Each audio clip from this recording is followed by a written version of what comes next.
very, very glad that he has agreed. Usually he will do a blackboard talk, or I should say a whiteboard talk, which is fascinating to watch because he just comes in prepared with some of the outlines, and as the conversations go, he kind of, uses that as clues to kind of plan the talk, and there's just it's an extremely engaging session, but we will do the next best thing. So he has kind of put in efforts, prepared this deck, and so I will invite Puneet to kind of get ahead with the talk, and please feel free to kind of ask him any questions, and we can kind of follow up with some of the sessions with Puneet as well. So over to you, Puneet, and thank you so much for this time with us. Thank you so much, Jaya. I think I'm hoping that I will be able to live up to the introduction. I think the best for this session will really be if you ask me a lot of questions.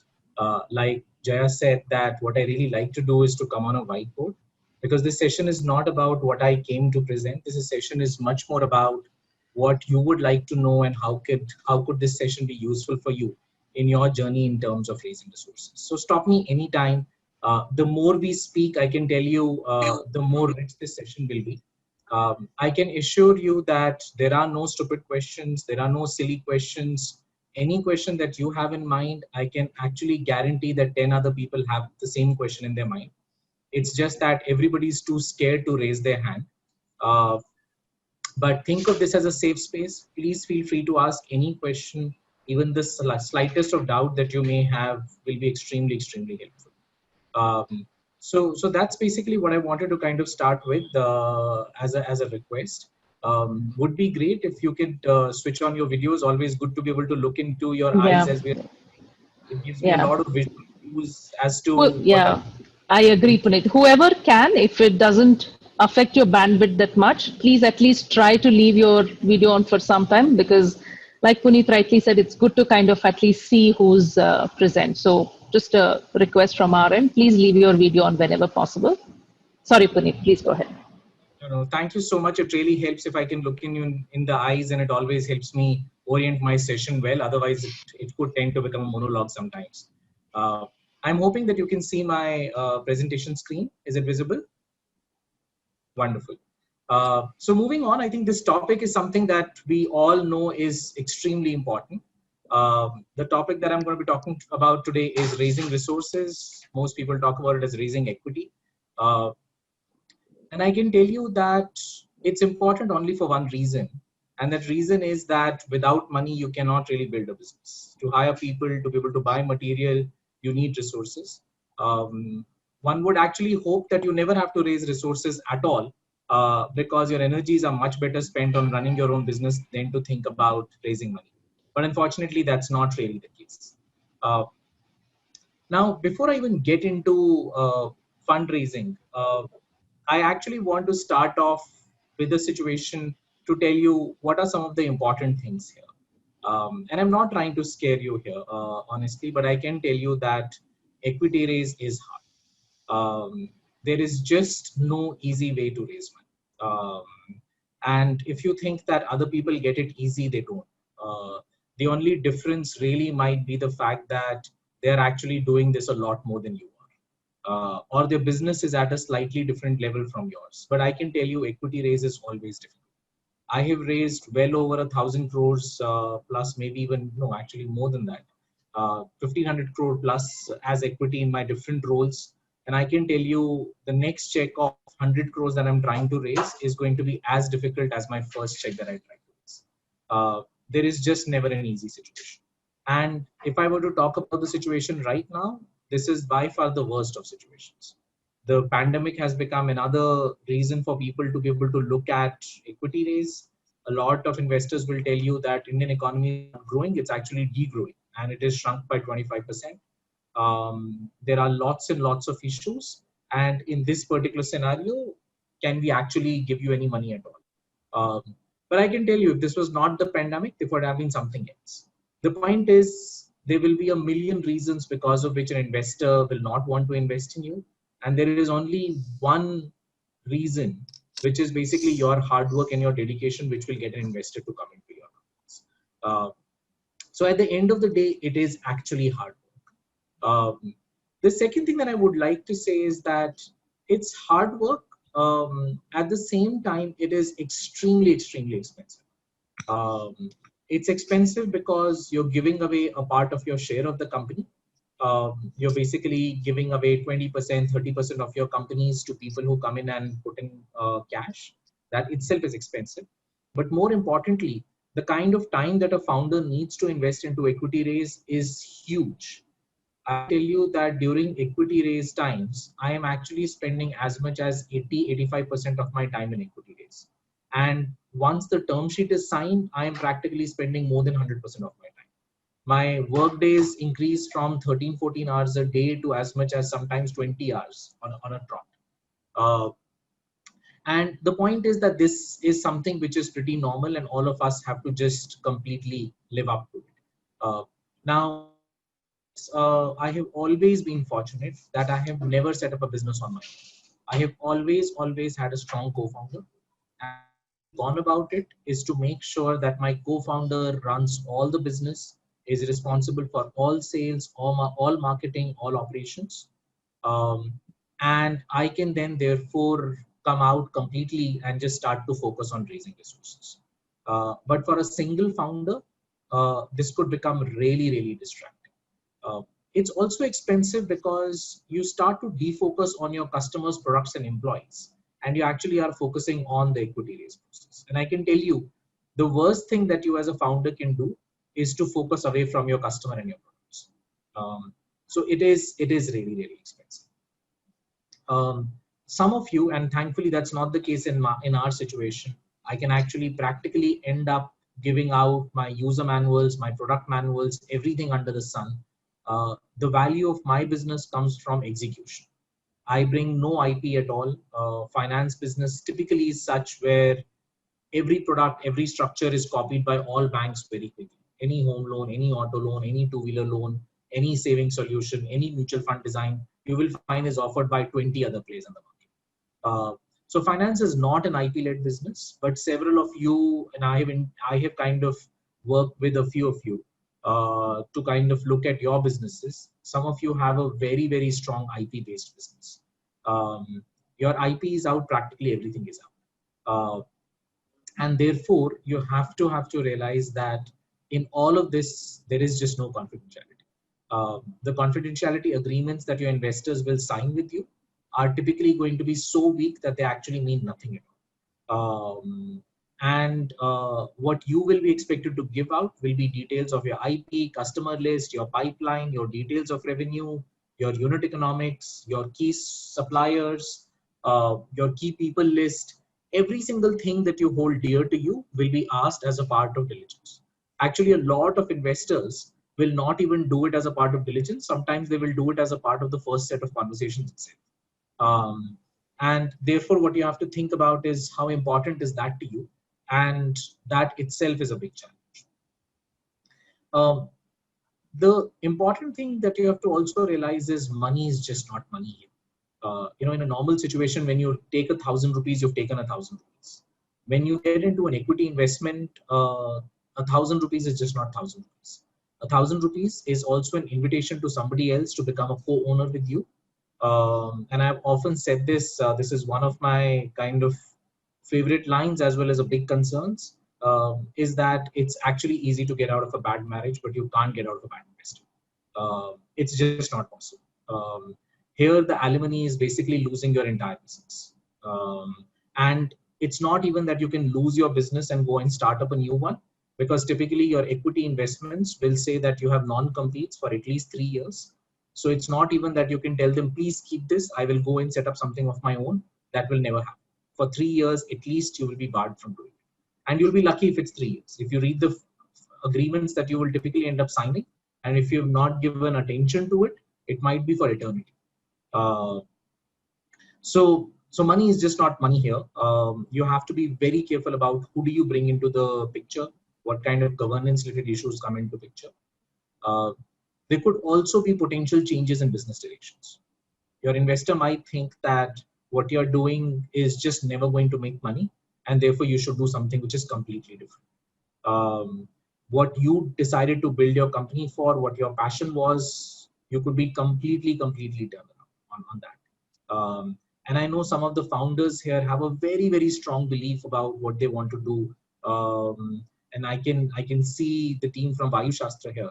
The kind of work that they're doing is absolutely fantastic. And think about somebody who comes in, tells them that in order to make money, you just need to completely reorient your work and business so that we can actually start to pitch to the most expensive schools, which will actually enjoy aerospace modeling and aerospace classes, and we can charge 10,000 rupees per class.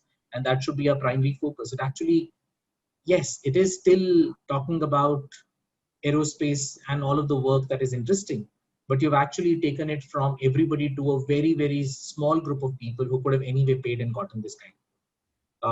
So a lot of the work that can happen with an investor could just completely change the direction of your business. And you have to be very careful about who and what kind of rights do you end up giving.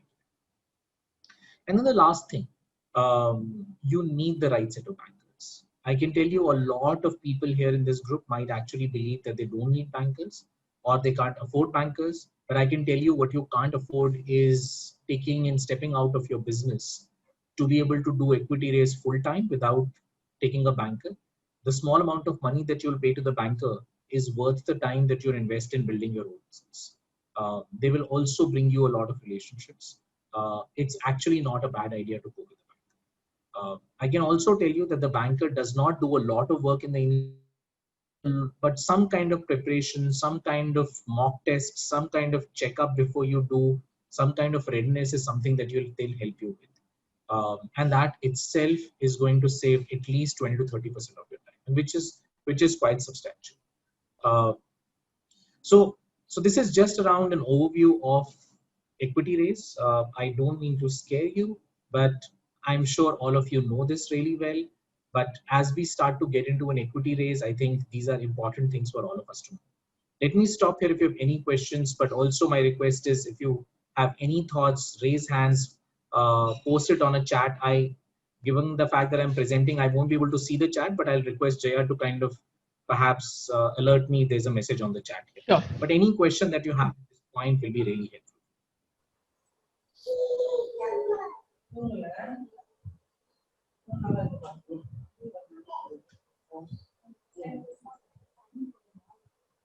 This is Thiru here. What do you mean by bankers actually? The investment bankers? So by bankers, I basically mean people who help in equity raise. There are a lot of investment banks which actually help you raise money. And they're available at different, they're basically, you'll have to choose a different banker for different stages of life. But these are people who can help you meet a lot of investors. They can also help you put together your pitch deck. They can also help you refine your business plan. And they can also help you set up the basics of due diligence. So that's typically what a banker would do for you in this regard.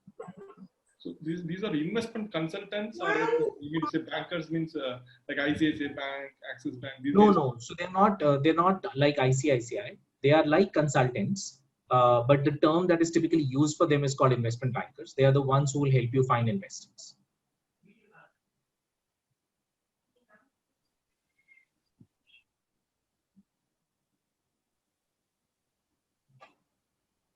Hi. Go ahead, Santosh. Hi. Good evening, sir. Just want to ask, is the fundraise and equity raise possible at the start of a business, as in like in the concept stage? Absolutely, Santosh. So the point is, right, that's while it's hard, but everything is possible. At the end of the day, if you can convince somebody to say that your idea is really valuable, you will have people who will back you. So for example, Cred raised its first check before they had anything on the ground. The moment, or Jupiter for that matter, when Jupiter set up their business, they had nothing on the ground. They actually raised all the money prior to setting anything on the ground.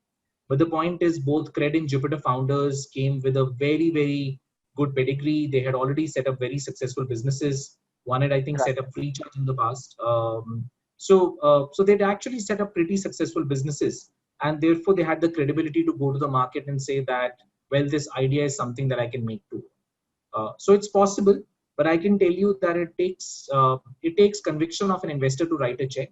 So either you have a great idea or you have a great founding team which actually gets that to work. Even in our case, we managed to raise the money even before we had started operations. Our first check actually came before we had, no, not before, just after we had the first customer on. Can I ask a follow-up question on that? Go ahead, Santosh. Yeah. So in that case, a founder with the founding concept is approached by a company who is interested to invest in that. Is there any bandwidth number? Would you say that it's okay to dilute, or is it okay to look at a partnership equity on that?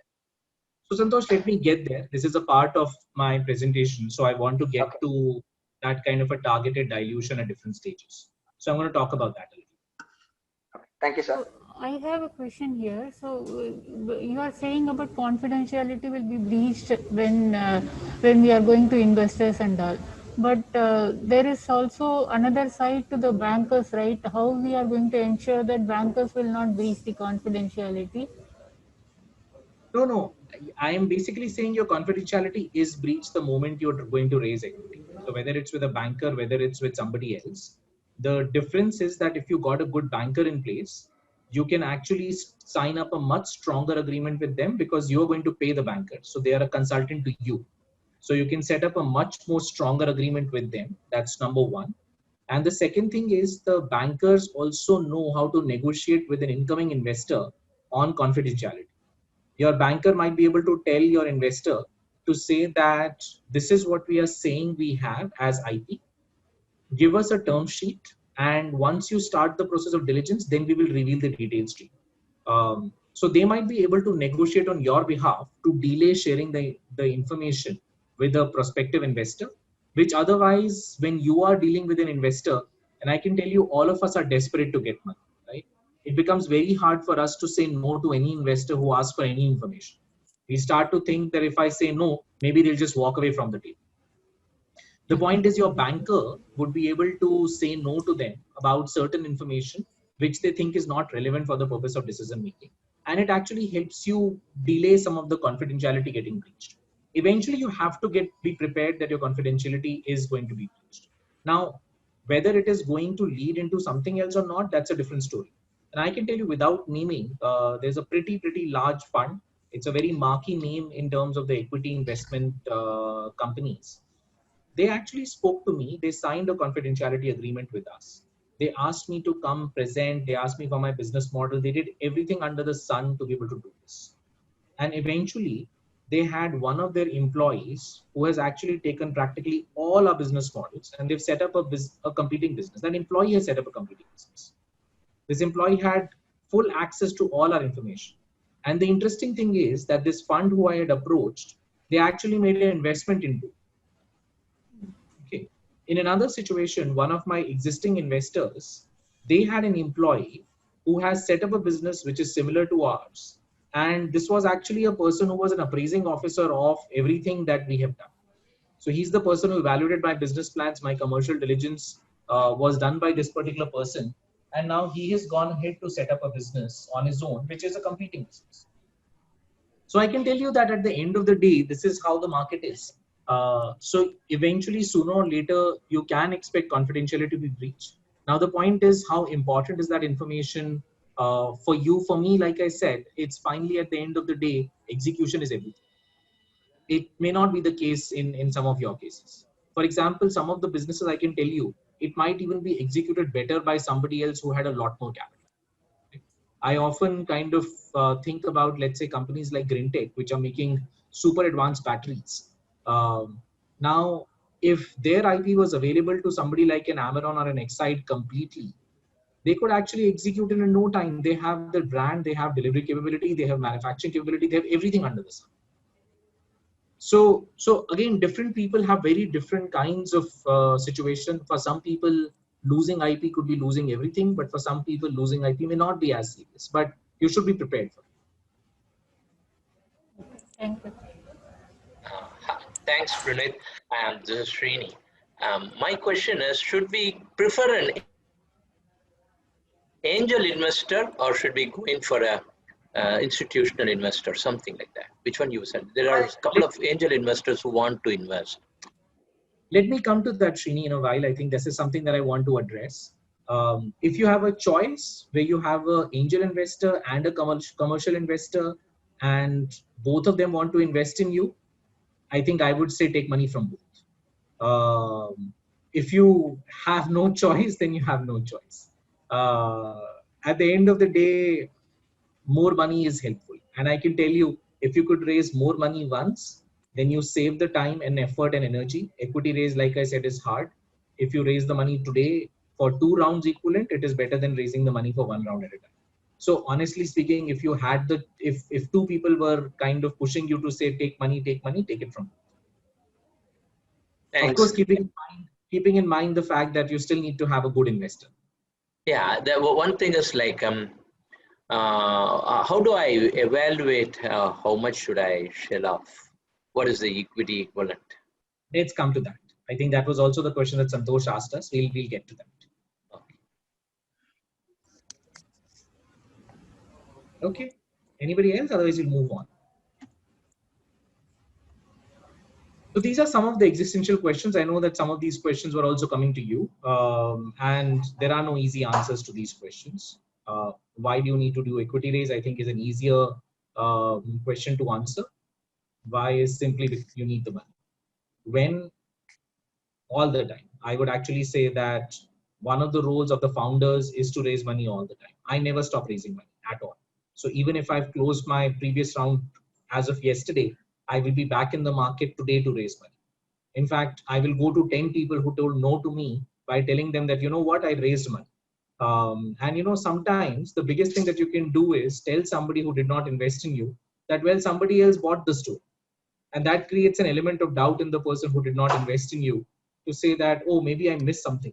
So you can actually start there. So typically my biggest pipeline is the pipeline that tells no to me in the previous round. I go to them, I start giving them quarterly information, and I start to build a case where they start to feel that it was a mistake. Actually, these are nice guys, we should have invested in them. It doesn't still mean that they will invest in me in the next round.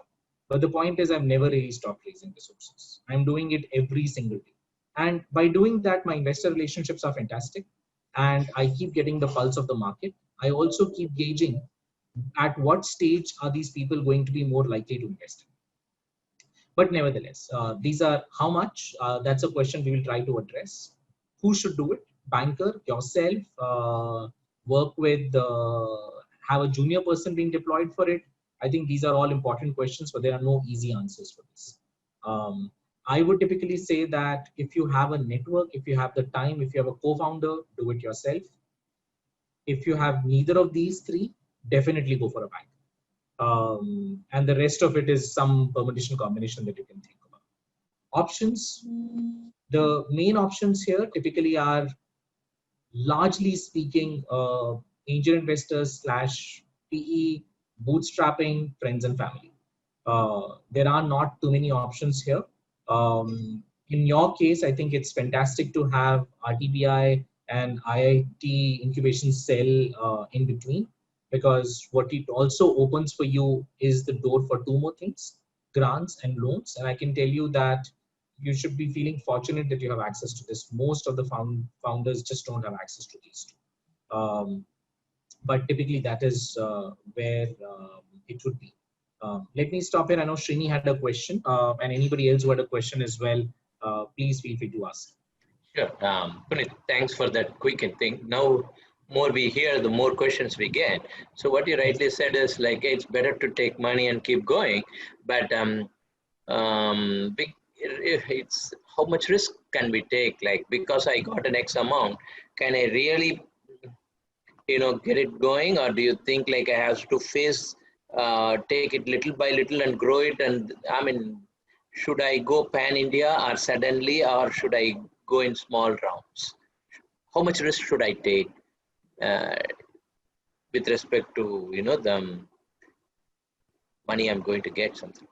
Yeah, so I think, Srini, this is going to be again an issue of individual business by individual business, right? There are some businesses where one could argue that you already have a sense of everything under the sun. And therefore, the only thing that you need is cash for expansion. You don't need anything else. You know that there is enough market. Once you put in the money, people will come and buy. And all you need is to get to a minimum scale.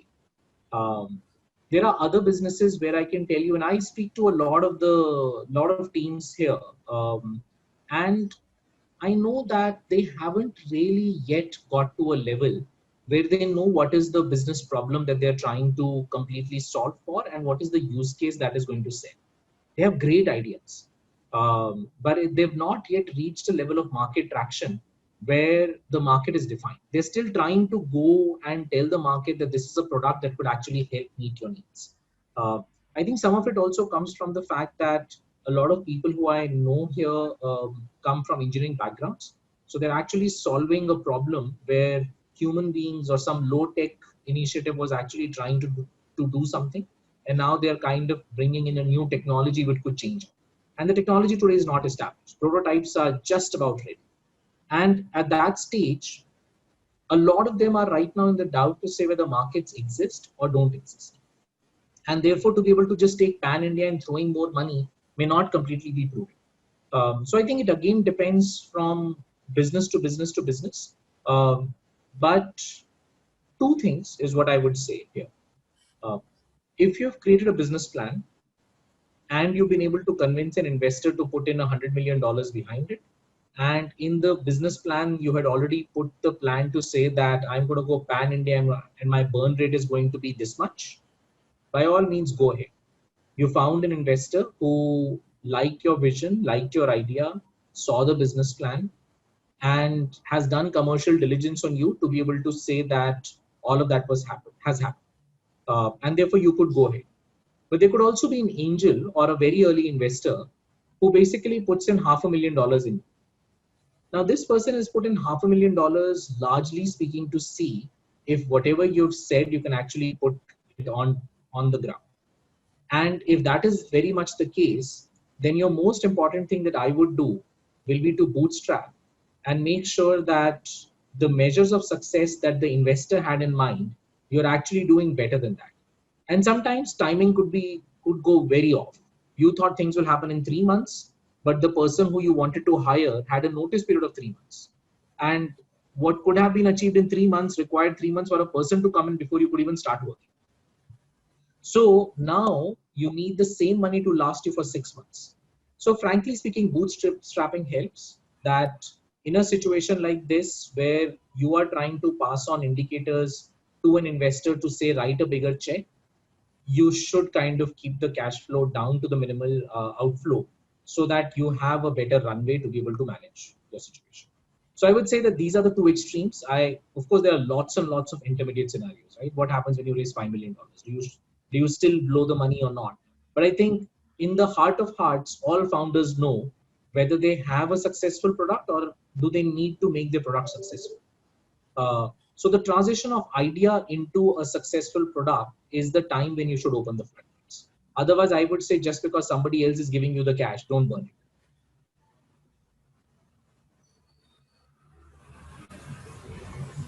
Any questions here? I didn't mean to spend too much time here. I know these are largely existential questions. There are no easy answers to these questions. We'll try to address some of this when we talk about the stages and how much to dilute. There, some of this will become more and more easier to understand. But limited point I wanted to do here was to actually kind of tell you that you are not the only one who has these questions. Every single person has these questions. Nobody is sure about the answers. There are no good answers to any of these questions at the end of it. Preparing for an equity raise, I want to run through this before I get to the equity raise and how much to raise, because frankly speaking, I know that all of you are desperate to get money. And therefore, the most important thing that looks like is how do you get there and how much should be the dilution and stuff. But I can tell you that's really, really the kind of the milestone. There is a lot of journey that needs to be completed before you get to the place that you need to get to. So any successful equity raise needs to at least have these 6 elements. And I can tell you that these 6 elements are necessary but not sufficient. But these 6 are super, super important before you can embark on the journey. one has to be a very, very clear articulation of what problem are you solving. And that problem has to be crystal clear. It has to be extremely well defined. And you need to understand the fact that most of your investors may not understand half of the engineering physics that you know. These are people who perhaps may not even have studied science for all. What they basically might kind of bring to the table is an understanding of how to make an investment. You could also be fortunate, for example, to get money from an angel who's a IT pass out and who can actually understand all of the situation that you're talking about. But don't expect that in a kind of as a kind of a norm. Expect that an average investor does not understand this issue. So you have to be able to say what the problem is. For example, the problem that we try to solve at Kaleidofin is, simply put, nobody wants to engage in financial services. Nobody likes the idea of buying insurance, buying mutual funds. Nobody gets excited about posting on Instagram to say, I bought a mutual fund today, or I bought an insurance today. So finance is one of those very low involvement things.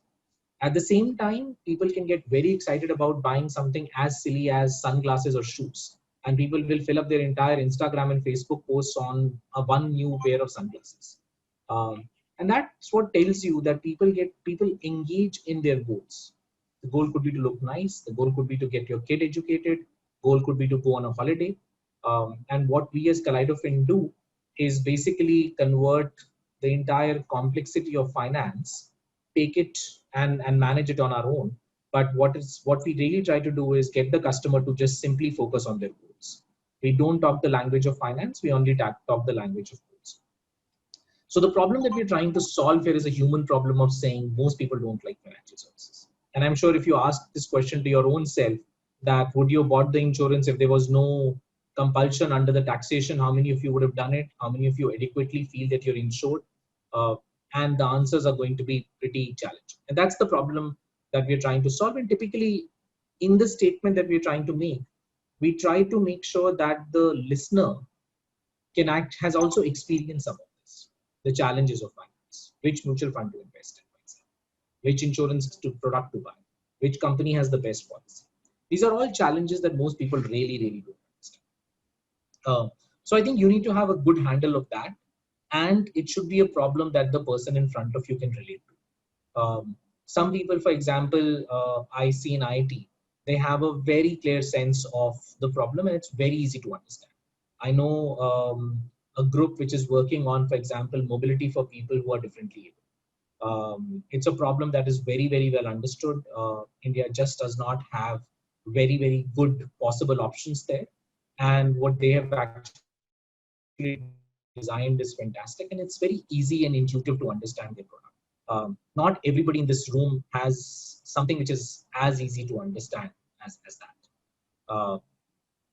So basically you need to have a very easy handle, very easily explainable concept of what problem are you trying to solve.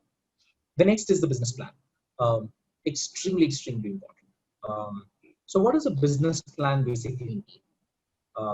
It basically means that how are you going to do what you're saying that you're going to be doing? How are you going to scale up? A lot of us talk about, oh, we have 2 people who can make sales of 1 lakh, 10 lakh, 15 lakhs. That's all great. An average investor is thinking about a situation to say that, would you be the next Flipkart? Right? They're not thinking about the fact that, would you make 10 crore rupees in your life? And while the 10 crore ambition might be a great ambition for a lot of us, but I can tell you that's not the ambition for most investors. Most investors want to have a shot at the next Flipkart in this country. And therefore, I think that becomes a super important part for them to start to see that how could you scale? And this, when you start to think about how do you scale, you also start to build your business very, very different.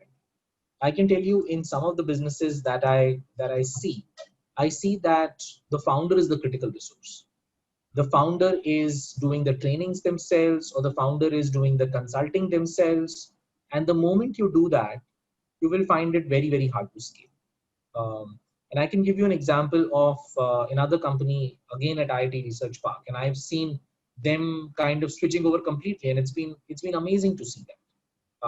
So this is a company called Home Analytics. When they started off, the company basically was one person supported by 3 or 4 junior colleagues, and it basically became that senior resource who was really good at data sciences, trying to build all models, and effectively it was a one-to-one consulting service. Now the point is that for them to get 20 contracts was impossible, simply because how much will this founder do? Will he go prospecting? Will he go marketing? Will he build the models? Will he actually then execute 5 of them or 20 of them?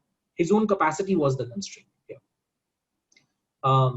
Eventually, I think what he's done is that he's been able to put a lot of his work into a product. He's been able to productize it.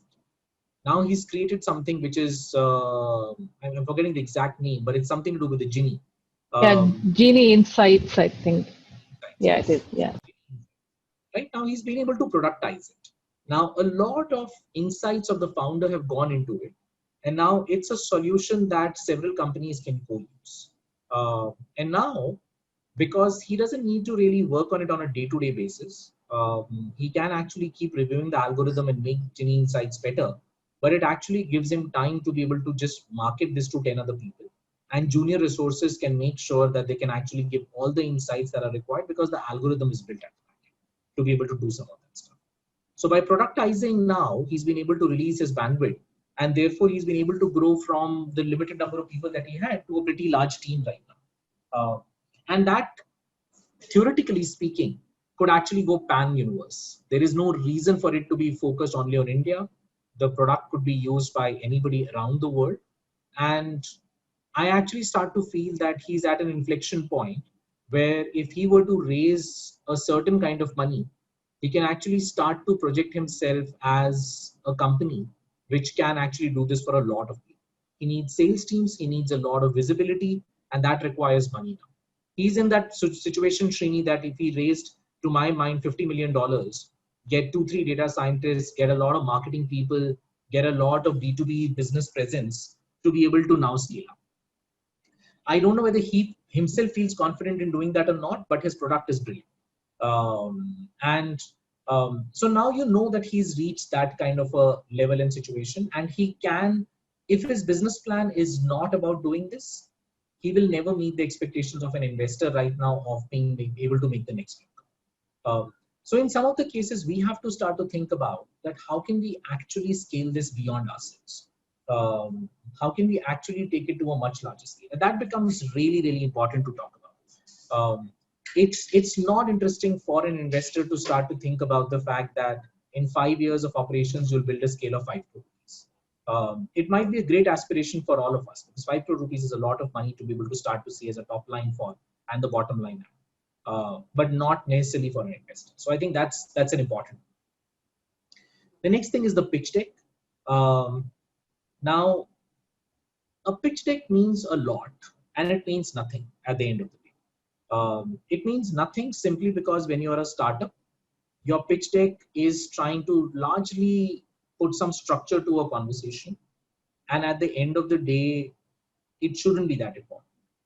But I can tell you, not all of us are very good in communication. Not all of us can actually make a pitch. Not all of us can cover all the points properly. And that is where the pitch comes as a very, very important. And I can tell you, a lot of investors are typically completely open to the idea of saying that I am going to be meeting an entrepreneur who's not able to explain the idea of it, because they met with several who are never able to explain their ideas. So don't kind of beat yourself up to it if you think that you can't actually make a good presentation. As long as, even if you're making a bad presentation, but you can actually talk about the problem, your business plan, your solution well, and use as many aids as you need. If you think that your best bet is to put a short video of your work, do it. That could be your pitch deck. At the end of the day, you will never raise money unless and until the person on the other side is actually going to be able to understand what your business is about. I can tell you that after making 80 slide decks, after spending hours and hours and hours on a business deck, I have always, and I'm not kidding you, that is one of the reasons why I hate the pandemic. is that my 100% of investors came to me when I met them in a plane, when they were actually getting down from the plane. We were in a bus together, and I made exactly a 2-minute pitch to them about what we were trying to do. And that got them excited. They then came and spoke to us, and then we finally made the investment. I have never ever formally gone to a person who I did not know, cold called, that ever worked. No. Chance coincidence. We met, we knew of each other, some networking had happened, and I used the opportunity to make a pitch, and it's 100%. I cannot tell you one name that did not come from this list in my life, right? So that 2-minute pitch is also important, and but I can tell you the deck really helps, because after the 2-minute pitch you will meet, and that's basically where your deck comes in handy. So you need the deck. If you think that you don't need one, you're mistaken. And I can tell you, you can use tools like what I have used here. If you can see my presentation deck here, I made it in exactly 10 minutes, this particular deck. I didn't use PowerPoint. It takes a lot of time to make presentations on a PowerPoint because your slides will go haywire, left, right, all alignment, all sorts of issues.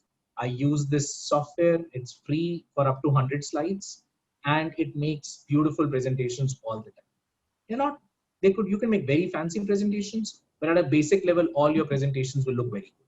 And I can tell you, if you're used to making presentations on PowerPoint, try it once on Beautiful, and you'll at least get a certain kind of visually appealing presentations. They'll be very simple. This is a very simple bulleted list at the end of the day. I haven't done really anything fancy. You go ahead, Srini. Yes, that was wonderful area, the pitch deck creation, where I'm not good at, but still learning. In that, like, should we relatively present it? Like, for example, mine is an educational product. So people want to correlate and see whether, my product is worthy in the market, or they need to understand in one slide. Can I say, like, can I shooting approach where I can say, like, I'm better than Byju's, or something like I'm better than Educom, or combine these two, I'm unique like this? Which one would be more effective? Or should I talk on my own, saying that, hey, this is all new or all unique, which may throw all this company away? Something like that makes more sense to the investor. So I didn't want to cover the pitch deck here today. And I'm happy to do that. What I can also do is I can send you a brief outline of a pitch deck of what kind of makes for a good pitch deck. There are some basic components that need to be there. But one of the key things that you'll find in any pitch deck is going to be market analysis. So what is the market? Who's the competitor? I think it's an important piece to do. If I were to kind of put the competitor analysis, I would typically put it as a very unbiased opinion there. I would point out what is good in my competition, and I will point out what is good in me. I would actually let it at the end of the day for the other person to judge whether I am better than a Byju's or I'm not. At the end of the day, you can actually just put together what is there in terms of what is being offered. What is also important here is to understand what drives value. I can actually tell you that, and maybe I'm wrong here, Srini, maybe I'm saying something super provocative here, but in the name of education, you can actually sell quite a bit of stuff. Okay, half of the stuff that gets sold in the name of education is actually completely useless and worthless. What you're selling is not necessarily the great software. What you're selling is also not necessarily the greatest of curriculum. What you're selling is also not necessarily the best of teachers and the best of way of doing it. What you're selling is really a dream that my kid, after going through this particular program, is going to become will become something in this world, will become somebody in this world, right? At the end of the day. So you're selling a dream. Now, if you are going to compare your software with Byju's, or if you're going to compare your content with Byju's or the user experience with Byju's, I would actually say that you might end up losing the investor totally. Because what the appeal for Byju's is not anything else. The appeal for Byju's is that Shah Rukh Khan has managed to tell everybody in the world that Byju's can actually get your kid to do everything, right? White Hat Junior has managed to tell everybody that your kid could actually make 1.25 crores by joining Google. Whether their own people who are kind of doing this make that kind of money or not is a different question. But they are not selling you a coding lesson at all. They're selling you a dream. And today a parent will do anything for that. Half of the financial companies, they create those ads for child plan in which you buy a unit linked insurance policy. You actually, if you go through the policy fine print, for every 1 lakh rupees that you put annually, you actually pay 10,000 rupees as cost to that insurance company. If you are making a return of 10%, your remaining balance was 90. You get to 99,000. You never get to the 100,000. You're not even getting back to your principal easy. But the point is that they are not selling you return on investments. They're selling you a dream here. So again, the idea that I would say is that think about your solution from a multi-faceted point of view, because that's how the investor is looking at it. They're not necessarily looking at only the software, only the content. They're basically looking at what will make you big. And that's basically where you'll be compared.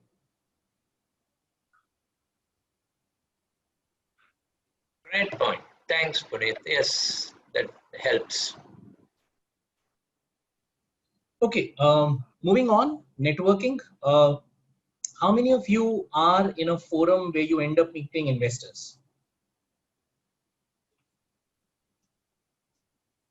Quick raise of hands, some symbol, something, some share that does something. I don't know what is the best way to do it. I'm not here. I'm not seeing a raise of hands, at least from the people who are on videos. So it sounds like nobody is doing it. But I can tell you it's a bad idea. You need to find forums where investors come in. There is a large ecosystem that Jaya and team have created for you. You will have to network. At the end of the day, your moments will get created when you meet people getting down from the plane when they're approaching the bus. But how do you approach them if you don't know who they are? How will they ever speak to you if they have never met you? Now, I think that becomes important. Sometimes your conversation starter could be, I met you at the demo day at IIT Research Park, and everything else can start from there. So there are demo days that is run, which is fantastic, but please also find opportunities to meet others. There are lots of award functions that happen. There are lots of places where you can put startup rewards. There are a lot of meetups that happen. EIs here, they have something here. You can actually request them to bring in angel investors here for you to be able to meet up, but you have to meet up. There is just no choice. How many of you have a newsletter which goes to your relevant list of investors? Anything that you send out to them on a quarterly basis to say, last quarter we were here, this quarter we are here. Srini, do you have a blog you talked about that you're running an education thing? Is there a parent who can read testimonials to say that I want to sign up? Yeah, yes, we have a magazine that goes along with it. We run a newsletter. It is kind of, we send a newsletter once in a while. And yeah, we reach people, but not targeting them so far. We are good in sending newsletter though. Yes, we are articulating the things. That's a great start, but I would say that it needs to go to investors as well. Mm-hmm. Maybe they will never read it, right? Maybe it will just straight away be deleted from their inbox, which is great as well. Because eventually in deleting it, they will take the pause of 2 seconds and they will basically say, this organization has survived for 2 years. They're doing something. Yes. Because just sometimes survival could be a good enough indicator for an investor to say that, oh, they haven't gone belly up yet. So at the end of the day, I would say network. Resonance is really important. Use social media as much as you can. Use opportunities. Apply for awards. Apply for recognitions. Don't pay for them, please. When there are lots of opportunities that will come your way where people will write that pay me 30,000 rupees and we will feature you as the top 10 or best 10 in Chennai, best 10 in India, best 10 education startups, don't ever pay. Because once you pay one person, you'll never be covered by anybody without paying. So don't make payments, but keep applying. If nothing else, in the process of application, you'll be pitching with 10 other people, you'll hear at least 10 other ideas. And you'll get to meet 10 investors. 10 investors will hear your pitch at the end of the day because they are the judges. So use these opportunities. Networking is the key. It's almost like saying this is preparation for doing all of this stuff. You just have to do this. That's about it. At the end of the day, it's about how do you make friends without kind of going and networking. At the end of the day, even to meet people, you will effectively need to be at certain firms. So please do that by all means. And then the last one is you have to be diligence ready. By diligence ready, basically what I'm trying to say is that make sure that all your compliances are in order, all your secretarial stuff is in order. Every single document that is relevant to your investment, please put it in a common drive. Create a place where you can have all of these documents. If you use Google, you use Google. People like me, I bought a Microsoft license for myself way back when this is a personal copy which allows me for 5 family members to use Microsoft license, and it came with 1 TB space for 5 people. So that was the place where I created an online folder where every single document went in originally. And then as we became a company, we started to kind of create our own license. We took a Microsoft's Office 365, which came with a facility like this. And now we have a folder which is shared across every single person. So every agreement that we sign, every employee that we onboard, their CVs, their documents, every time we do board meetings, the minutes of those meetings, the notes for those meetings, the filings that we do with MCA, everything goes there. So technically speaking, and I'm not kidding right now, if an investor were to come in and say that I want to run diligence on you now, this second, I actually have to do nothing but to share that folder with them. I can assure you that it may have more information than what they would have asked for, but it will not have less information at all. There is no other document that they could expect that is not there. They might ask me to write notes to say, hey, explain to me the process of doing this, explain to me your training manual in a different way. That I might have to write and create at that stage. But all documents, all agreements, all secretarial stuff, everything is in there. And some of this I can tell you can help you with a lot of bandwidth issues later on. You know that minutes have to be maintained. There is no rocket science about it. We all know that financials have to be done, audits have to be done, and all of that has to be done. Once you do it, just put it in a folder. Just say audited accounts. Keep putting all of that in. When you have your BRSs, your trial balances on a monthly, quarterly, whichever basis, just keep putting in it. Bank statements, just keep putting it in. It's a little bit of discipline to create those folders and just keep putting all of this stuff inside. Right from your memorandum of association to your articles, to your directors, to your list of signatories, to your shareholding patterns. You just have to keep updating at the end of the day. You create a folder like this, keep putting everything in there, half of your work is done. And I can tell you, once you've signed the term sheet to getting the money, the biggest part of the challenge is the diligence. You take 2 months to do the diligence, the investor already gets to know that your processes were bad. You are actually creating all these documents now. You didn't have the minutes, you've actually backdated minutes, you printed them all over again. Then they start to do diligence on whether you filed them in time. They will ask for all MCA records. They will ask you to show us emails that this was sent to the board after 7 days because otherwise you've not met the secretarial standards, right? There will be many more triggers that come. But the moment you share everything, here it is, everything is scanned, everything is signed, everything is here, a lot of the confidence already starts to come. They start to also look at you as a more organized entity. And I can tell you that if you were an investor, if you were to choose between an organized person or a disorganized person and you are putting a $10 million check, who would you choose? You want your founder to be organized, right? Because if this person is not organized, then you know that there could be a lot of things that could go wrong. So this also does become an important part of your diligence exercise itself. And this is not expensive to do, by the way. It just requires discipline and nothing else. You can also create on your calendar 1 hour to say that every single week or every single month, I will spend 1 hour to put all documents in place. All you have to do is think about which agreements did I sign this month. It's not that you're signing 200. So all of that is there. I'm sure IITM has already given you a checklist of compliances. You can actually sit with the compliances calendar and say, done, document file, done, document file, done, document file. It's actually not even an hour's job, honestly. Okay, so stopping here, this is still getting to preparations, and I can tell you that the more you prepare, the better. Okay, so this is an interesting one. Don't get disheartened. I kept saying that equity raise is hard.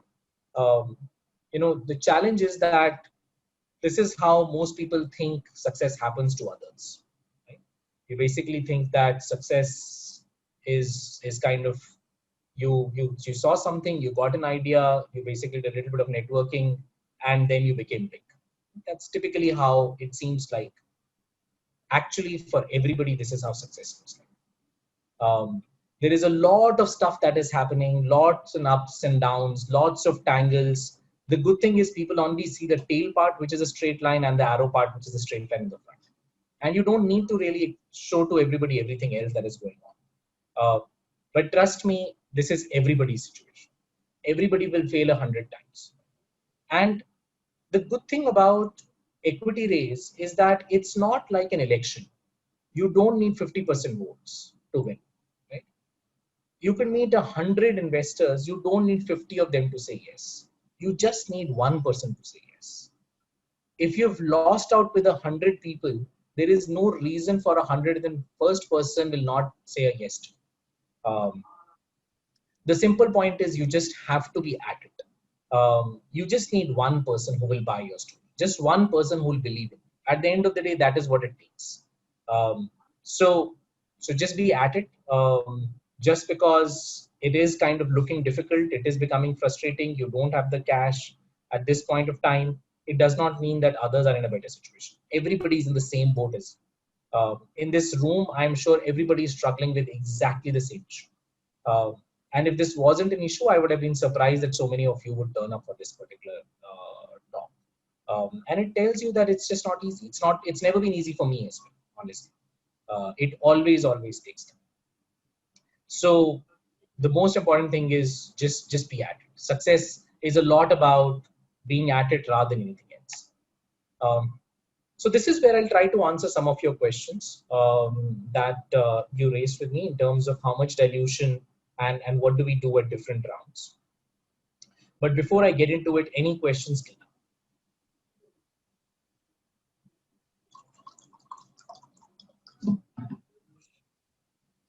Jaya, we're significantly over time, but I just wanted to find out, do we have another 10 odd minutes? Yes. Please, Puneet. So long as the participants are okay, please take your time.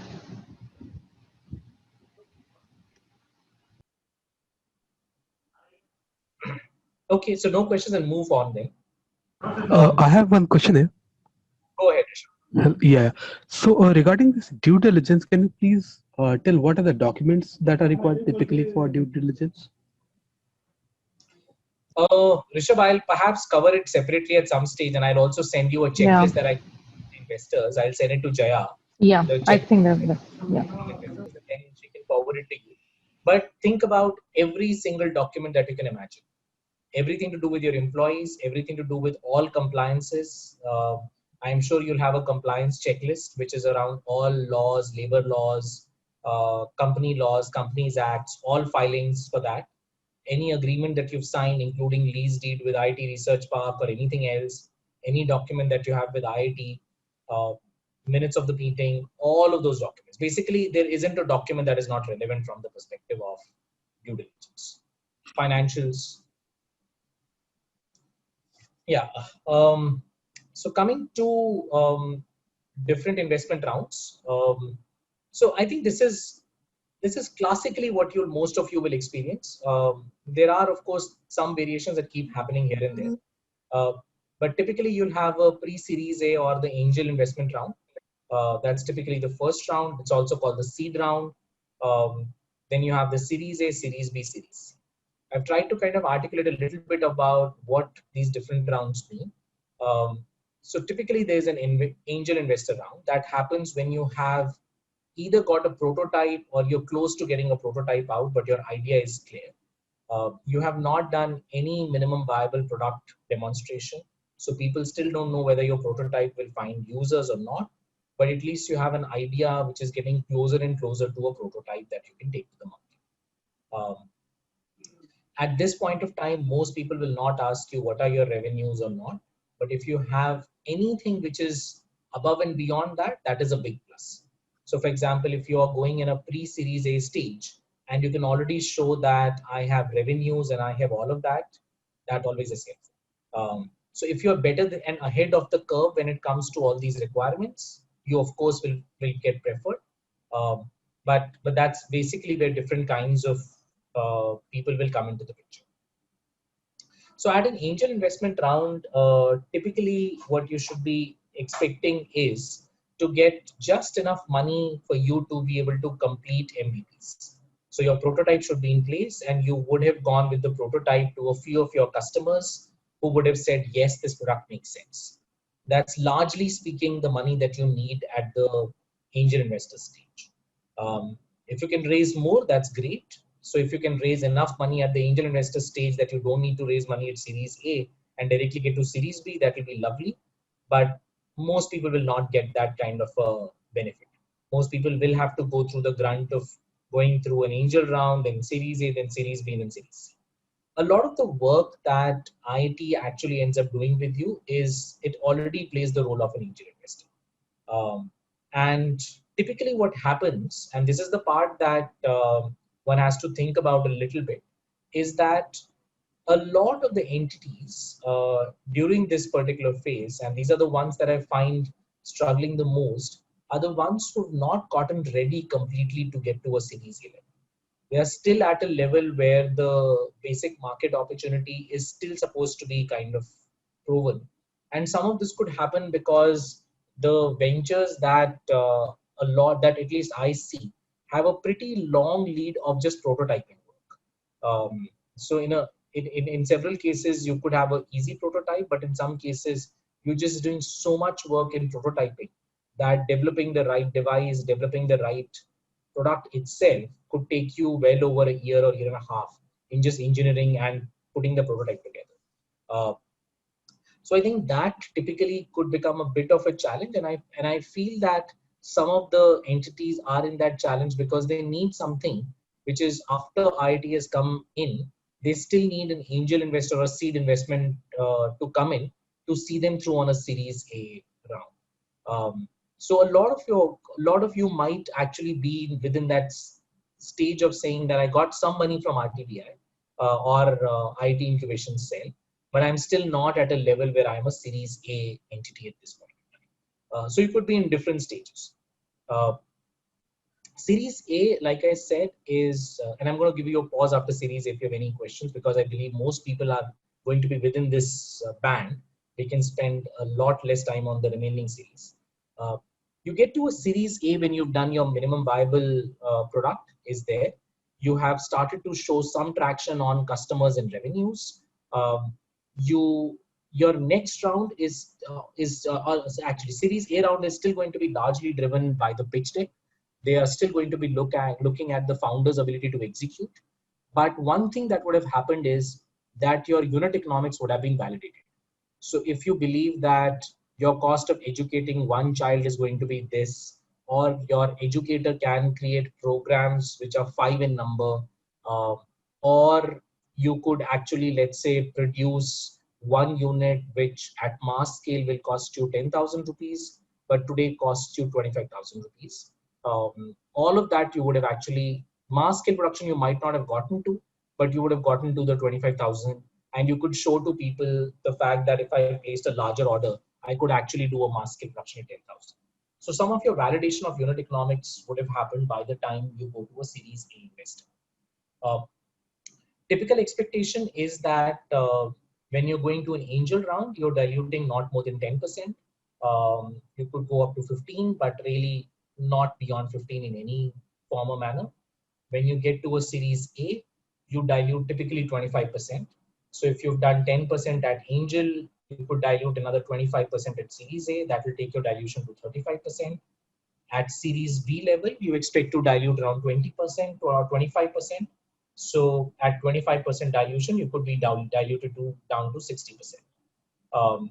So you will have a 40% promoter stake at that point of time. If you're lucky, you'll be able to get to 50%. If you're unlucky, you'll be able to get to maybe 35% as promoter stake, and 65% will go by the end of Series B. And that's actually a great situation. Honestly, it's not that bad if you are even at 35% after stage B. Don't think too much about ownership at this point of time. But again, different businesses could have very, very different outlooks. For example, if you are a medtech company, you may need a lot of money at a Series A stage, and you may actually be down to 15% because you don't want to be in a situation where your research is not completely funded. And if you are trying to do something which is a long gestation 3-year research project, you want to raise all the money up front. And then practically you may not need too much in Series B or Series C. So effectively you could very much end at, let's say, 80% dilution and promoter stakes of 20, 25%, 15%, that kind of numbers as well. There are some investors who are very greedy and they will want to take everything. But good investors realize that they should leave enough on the plate with the founders so that they have an interest to continue to keep going. But these are kind of benchmarks. I do want to also add one more thing before I stop and open for questions, is that you can't do a Series A, for example, 5 years after your beginning of the business. Okay, and I'll tell you why. See, the issue is that vintage becomes really important here. So if you go to an investor after 3 years and you're still at a pre-Series A, and let's say your business was not a business where there was a long gestation on prototype creation, then what will happen is your investor will start evaluating you like a 3-year-old business. Okay, and when you have a 3-year-old business, your investors are going to expect that you should have a certain kind of traction in terms of revenues, in terms of customers, in terms of repeat orders. So some of this actually works very nicely if you were to get to, let's say, a pre-Series A in 6 months, Series A by 18 months, Series B by, let's say, latest by 36 or 42 months. If you're doing that, you are not letting time kill you, because otherwise with time comes expectations. If you've just been in business for 5 years, people will want to understand what did you do in 5 years. Now, don't get disheartened if you're already there. I'm just saying that that will be one more battle that you'll have to fight as you speak to investors. So in your story, when you're making the pitch deck, I would already put in the situation to say that what did you learn on those in these 3 years, so that when an investor asks the question, you can just already flip back to the slide and make this person feel like, oh, but they already answered it. So you can preempt some of these in the pitch deck. But the point is the expectations do change. The expectations from me as a 6-month-old company versus a 2.5-year-old company are very, very different. So these things, you should also kind of keep a time running on it. So think of this not only as this is not a test match at the end of the day, right? Think of this almost like a one-day international, but it has sub-targets for you to meet at the end of 10 overs, 20 overs, 30 overs. Think about a rain-delayed match where Duckworth Lewis could be implemented at any point of time. So you don't know whether the match ends at 5 overs, 10 overs, 15 overs. So you're actually going ahead thinking that you always have to be ahead of the Duckworth Lewis. So think of this as, yes, eventually you need to get to the full score that you wanted to, but also think about the time. People will value the company on the basis of how much vintage you've had. But again, like I said, don't be disheartened about it. All of us kind of miss those timelines. And the good thing, therefore, is it's not always that investors will say that, oh, if you've not done your pre-Series A by 6 months, and if you're not done Series A by 18 months, it's end of the world. A lot of people will not meet these targets. But if you are meeting some of these targets, it will be beneficial. If you're able to do these things fast, it always helps. So let me stop here and see if there are any questions for me at this point. Hi Puneet, Jagdish here. Go ahead, Jagdish. Yeah. So I have this confusion. So we are in this pandemic, we were able to build a hybrid model. Earlier, we were taking face-to-face workshops. During pandemic, we built an online module which worked pretty well. Till this point, it's going good, and I can see the shift happening now. Parents are like neither online or they are offline. It's like there's a shift, but it's slowly changing now. So I thought of taking loan to keep myself confident, or I can other side I can able to pull investment if I pitch to someone. So if taking loans will anyway affect the investor investment. Taking loan from IIT or a bank will affect the investment anyway. Yeah. So Jagdish, quickly, if I've understood it correctly, if you have an opportunity to do between loan and equity, there are two parts to it, right? One part is I like loans simply because it does not lead to dilution. At the end of the day, you need to basically make sure that you're not getting diluted, and every percentage that you save for yourself could become super huge beyond a point. Look at an entity like Unifor, it's 1% today is super value. So think of yourself that all of you need to think of yourselves as entities which could get to a level where every 1% could actually make or break futures. You could actually give 1% to an employee and your employees could retire rich if things of this could materialize. So I like debt only for that reason. But I can also tell you that some of the, in a startup world, taking any interest cost could also be a significant burden at this point of time. So I'll tell you why I like it. So if I were to raise money and I have raised 10 crore rupees, let's say, and if I'm able to put in those 10 crore rupees in the bank as equity, and this is like a $1.5 million check today, it's not a very, very large check. Today, there are entities like Sequoia who would invite you for a accelerator program. And if they like you, they will actually give you a $1.5 million as seed equity round if they like your idea per se. So let's say you've raised the 10 crores. You put it in a bank account, you're still making on mutual fund investments itself, you're making around 50 to 60 lakh rupees per annum on that particular money. And the interest that you get on putting this money in the bank itself becomes interesting. But the point is, are you able to raise the 10 crore rupees? On the other hand, you borrow, let's say 50 lakh rupees. And even at that 50 lakh rupees, and the good thing is IIT offers a fantastic rate of interest. I would take that money any day. But if you were to go to anybody else, even a bank like an SBI, typically their funding will be at 14-15% cost. It will not be at sub 10% cost at all. The moment you take money at 15%, 50 lakh rupees, you have a ongoing burden of servicing 7.5 lakh rupees as interest cost alone. Forget about principal. And in the starting stage, you need all the money to be able to invest in the company. If you are making the money, and you could return, for example, the 10 lakh rupees as installment and 7.5 lakh rupees as interest, you are giving out 17.5 lakh rupees. But that 17.5 lakh rupees could actually be used to hire 5 other people for you, or 4 other people, or 3 other people for you, who could actually do a lot more and could scale up business. So that's the reason why I don't like loans very early on, because servicing of the loans would be very complex. Now, if the loan is structured as a convertible, where you don't have to pay money back, but when they get equity later on in life, they will, let's say, charge you the full 50 lakh rupees and 15% rate of interest on it when you convert. That's fair point, because you've not paid cash for it.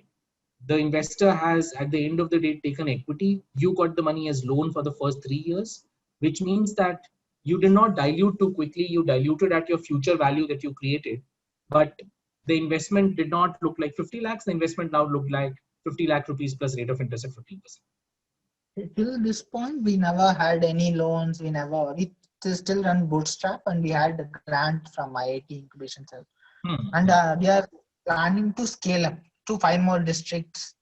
And the online program all over India, we had 8-country traction till this point. So I'm actually actively looking for investments for a large, say at least 1.5 crores. So at this point, even I'm just confused about taking loans because it should not become burden on the other side. So don't think of this as burden per se. I think the important part is going to be just that. If you're generating cash flows and you can pay the loan, please do. Okay. But at the same time, if there is a way in which you feel that you needed that money to be able to make future investments also, so you can, for example, in the interest and the loan servicing, you could have opened 2 more districts, then you know that the loan is actually slowing you down. But if you have no other option right now, nobody else is giving you equity right now, I would take the loan, no questions asked, because at least I get to the 5 districts. It's a matter of choice, right? If you have choice, you can do a lot of things. If you don't have choice, then you do what you get at the end of the day. Yeah. We have reserve for a few months. Okay, let me maybe try because the government orders also came now. So let me put few more advertisements to pull in clients like students, children. So maybe I'll actually pitch for equity. Trust me, don't wait for too long. I'll tell you why. See, you have buffer right now, which basically means that you can actually run for a few more months. But if you take the loan right now, you will also generate more income, more traction, more brand building, more customer testimonials. Your ability to raise money after 5 months might be better than what it is today. So sometimes delaying may not be a good idea. Sometimes you may want to be decisive to say that I know it's suboptimal. I did not want to do interest servicing. And I can again tell you, IIT is again wonderful in this regard. You will get moratoriums, which also means that at least for the first few months, you'll still be able to build your business before you have to start to pay. I've reasonably seen that in most things, there is some kind of a moratorium there, which is already in place. So a lot of the services that Incubation Cell offers to you is designed very well, keeping in mind the interest of the founders. A typical bank would never do. So if it's a loan from an IITMIC, I wouldn't kind of think twice before. Don't defer these things too much. Sometimes scaling up could be much more important than anything else. Thank you. Yeah, hi Puneet, I have a question here. Go In ahead. fact, couple of quick questions here. The first question is, you talked about gestation. So roughly, how exactly can we decide that this should be a gestation period and all those kind of things? And the second question is, how much equity dilution should be okay for a pre-seed or a pre-angel round? So I think the gestation period really depends on your different kinds of businesses, right? There are some businesses where you just don't need anything at all. You can just practically start. There, your initial setup time is very, very little. In some, you will just have a lot of startup time. Rishabh, unfortunately, I don't know which business line you're in, so I'm not able to kind of completely frame my question accordingly, my response accordingly. But there are businesses where you may need to develop a prototype, which itself takes a lot of time, and therefore your gestation time just becomes very, very large. And there are businesses which are more like trading. You can actually start it off tomorrow without too much of a challenge. And there the gestation time could be very little. You may have to develop an app, and once you have an app in place, you can actually start and go ahead. So it depends really. It's going to be very much on a case to case, business by business basis. So that's actually hard to quantify. On a pre-series A or in the angel round, I would say 10 to 15% dilution is pretty common. So don't get worried about it if your dilution is getting up to those levels. A lot of good angel investors will not take 10%. They will actually even tell you that, no, I'll do sub 10, I'll do 5%.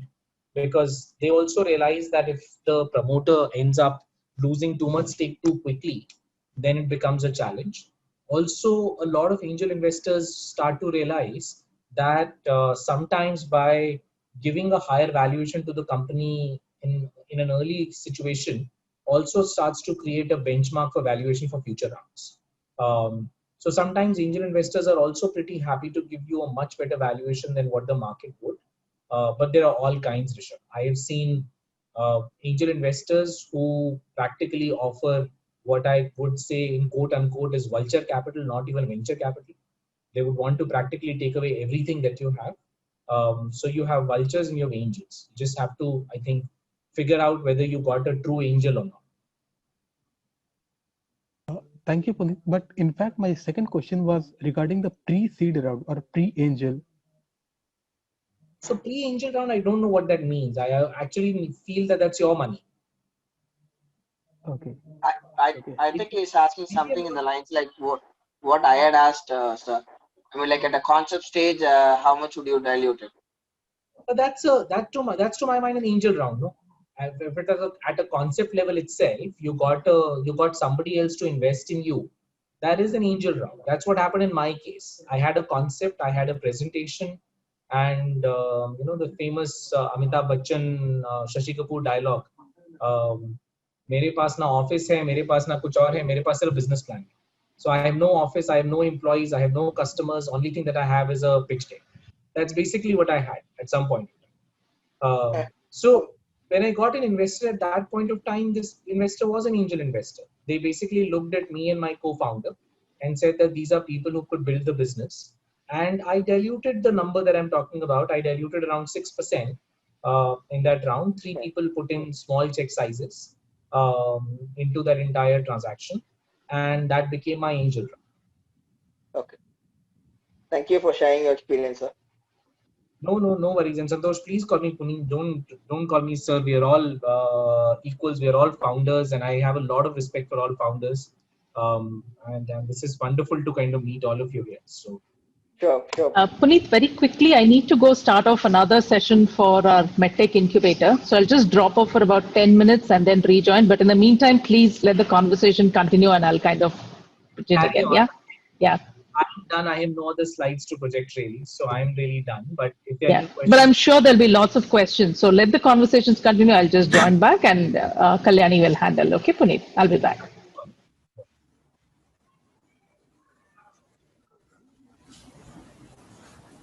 Puneet, this is Thiru here. Hi Puneet, Arun here. hi Arun, Hello. go ahead. Yeah. So what is the different approaches for diluting the equity? What are the different ways while not talking to the investors? Because initial period, the number of shares will be very less. Right. So paid up capital approximately assume that it's a 1 lakh. While talking to the investors, we have to talk in terms the maximum share value we can talk to them. Yeah, sorry Arun, your voice was breaking in between. I don't think I've heard your question completely, but if I were to rephrase, tell me if I've understood it correctly or not. So you're basically saying in the initial round, you have only 1 lakh rupees of capital. So what are the options of raising capital and how will you structure the capital? Yes. What is the different ways of diluting the equity in the initial period? With different what of diluting the equity? Different approaches for diluting the equity. So I don't completely understand what you mean by different approaches, but typically what will happen like somehow the investors asking in terms of their value while investing the company. Some investors ready to in terms of premium share value. So which is the best way to go for the investors? Sure. Convertible bonds, something like that. No? Yes, yeah. That's what I'm. What are the different approaches? Understood. So that's basically structuring. That's what I meant by structuring. So you can actually structure your equity in different forms. You can give to people straight shares, or you can give people convertibles. These could be convertible loans, or they could be convertible debentures, or they could be preference shares. So there are different kinds of options available here. Each one of them has its own pluses and minuses. But largely speaking, you can offer shares, straight shares or convertibles. I think these are the two large instruments that get used in the market. I would tell you that straight shares nobody issues right now in the market. Yeah. Most people will issue only convertible preference shares, which convert into equity. And their price could be determined now, their price could be determined in future. But most people will offer only convertible preference shares to you now. They will take 1 or 2 equity shares just for being a part of AGMs. But other than that, it will be only convertible structures. Now, these convertible structures are again could be of 2-3 kinds. Like I said, one could be where your value is determined today, where somebody tells you that your valuation is X and it's completely clear. And the only way in which this valuation will change is if a new investor comes at a valuation which is lower than X. Okay. There are others where people will not give you the valuation of X. People will actually tell you whatever is your valuation in the next round, I will get a valuation based on your next round valuation. And whatever is your valuation, I will get shares at a discount of 10%, 20%, 30%, or some such. Some of these discounts could also be annualized. That for every year I'm an investor, I need a 20% discount.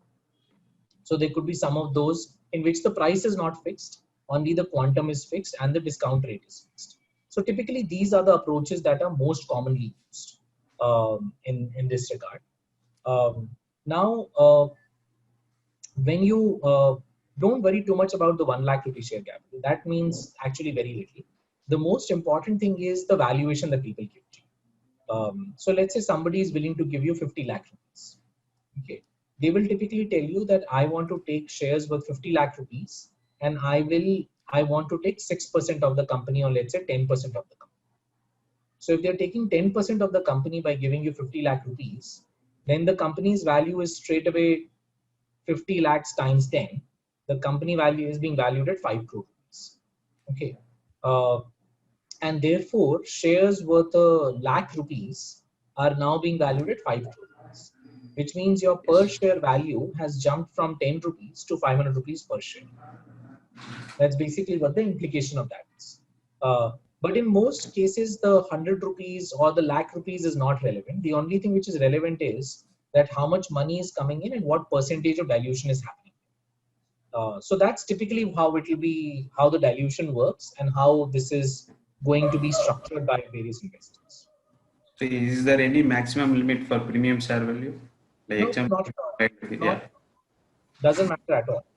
doesn't matter at all. Oh. Authorized capital, no? That means your authorized capital and something like that. No, that still doesn't determine the premium. See, what is going to happen is, let's say authorized capital is a lakh rupees right now, and you already put a lakh rupees, which means that you can't even raise a single rupee right now. So if somebody is putting in the money, you will now have to increase the authorized capital in order to raise the money. So at that time, you can increase the authorized capital. But there is no limit to share premium of any type. There used to be a company which was listed on Bombay Stock Exchange at some point of time, Phoenix Mills, at some stage. Its 10 rupees share used to trade at 24,000 rupees. It had a premium of some 23,000 rupees at some stage. And then, of course, they issued bonus shares and blah, blah, blah to bring down the value overall. But premium could be anything. It doesn't have to be, there is no cap on it. The most important thing is the valuation discussion between you and between you and the investor. Because if you give initial period is a higher premium value, if you're going for next round, the premium value will be decreased almost 50%. Is there any side effect on the company for going forward? Of course there is. See, for example, what will happen is, let's say you were valued right now at 5 crore rupees, right? Yeah. This Yes. company at this point in time. Let's say a new investor comes in and says that I will value you at 3 crore rupees. Okay. Now, typically, your share agreements will have a clause that the older investor also will be reset to the value of 3 crores. So your older investor also will get more shares. So basically, they put 50 lakh rupees on a 5 crore investment, and therefore they got 10% then. Now it will become that they got 50 lakh rupees on a 3 crore value, and in the process, they will end up getting some 17% of the company. Therefore, so this will be affecting only up to Series A, or otherwise is it even after when you are going to Series A to Series B, then that also will affect. So it depends on how this is structured. Your agreements will have these clauses. What I'm talking about is something which is called a full ratchet. And this is like a full anti-dilution. And there is something called a weighted average dilution, anti-dilution. What I'm talking about is a full anti-dilution. In some cases, you could have a weighted average and anti-dilution right. In some cases, these rights fall off after Series A. Some cases they never fall off. So these are all very different concepts, and this is where your shareholders agreement will come into as an important point. And I think that's an interesting topic in its own self to start to think about how and what clauses to sign in the shareholders agreement and what clauses never to sign in a shareholders agreement. So for example, just in terms of this anti-dilution, instead of taking a full anti-dilution, if you take a weighted average anti-dilution, that itself makes a huge difference to your dilution overall. But like I said, some of these things come into stage when you are doing a shareholders agreement. So happy to kind of look at that separately as a session. You can speak to Jaya and try to set it up as a separate session. I haven't seen a standard agreement. If all of you typically end up signing a standard document, we can look at that and we can analyze that particularly. How do you initially start the valuation? This thing, in the pre-series, angel valuation. Sorry, I'm not able to hear you very well. Can you just repeat your question? The valuation is being discussed in the pre-series, the angel round itself, or otherwise, usually it will be left to Series A, and people will say that, okay, I'll take a discount or something like that. I have seen both actually. And I have seen the valuation is left as a discount to the next round. And I've also seen the valuation is discussed and agreed to. I have also seen structures where there's a discount, but there is still a maximum value put. So for example, some investor might say that I will get shares which are at a 20% discount annualized to the next round that you do. But I will still get a minimum shareholding of 6% in the company. So if you have got a very, very good price, and because of which, let's say the shareholder would have gotten down to 2% as a number, that would not happen. They will get a minimum of 6%. But if you got a poor valuation in the next round, because of which you have to give them 15%, it could very much be that. So I've seen both of these cases. I've seen people who have put in money on the basis of discounts and people who have kind of already articulated the valuation properly. But usually, the angel round, there is valuations are not discussed because you do not have any revenue structure and everything. So valuation is very difficult to decide. So the point is that if you were to ask me genuinely, I would tell you that valuation to put on most companies before Series B is very difficult. Even Series A valuation is very, very hard because the revenues have just started to come in. The validation of unit economics, like I said, is not accurate because you're still working on prototypes and you know that mass production will bring down the cost quite dramatically. So a lot of the dilution actually is put on the basis of saying that I want a target stake rather than the value of the company. So somebody might say that my target stake is 10%, and therefore I'm giving you a valuation that I want to leave with the promoter 90% by the end of the period. And therefore, by giving out 50 lakh rupees, I want 10%. So you could have very much that kind of a situation. It could be completely built on your target stake that you want to give to the promoters.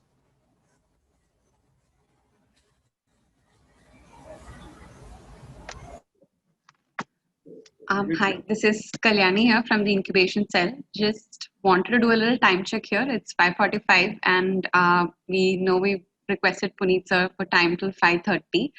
So if there are any more questions, can we connect them to you, Puneet sir, offline, if that's okay? Yeah, sure. Very happy. Sure. Yeah. So thank you very much for doing such an engaging session with us. You've taken us through equity dilution as well as different rounds of funding and all the basic details here. And I'm sure it was engaging from the kind of questions and the number of questions that kept coming in. So once again, thank you so much. Thank you, participants, for staying through the session and engaging with the speaker as well. We will be sharing a feedback form with you. Request you to fill in and share it with us. And is it okay if we share your email ID with them as well, Puneet?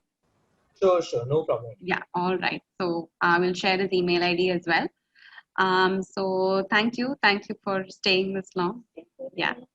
No, thank you, Kaleidofin. The pleasure was mine, and always happy to help. And please feel free to reach out to me if you have any questions. Sure. Yeah. Thank you. Thank you, Mr. Puneet. Thank you, Mr. Puneet. Thank you. Pleasure was mine.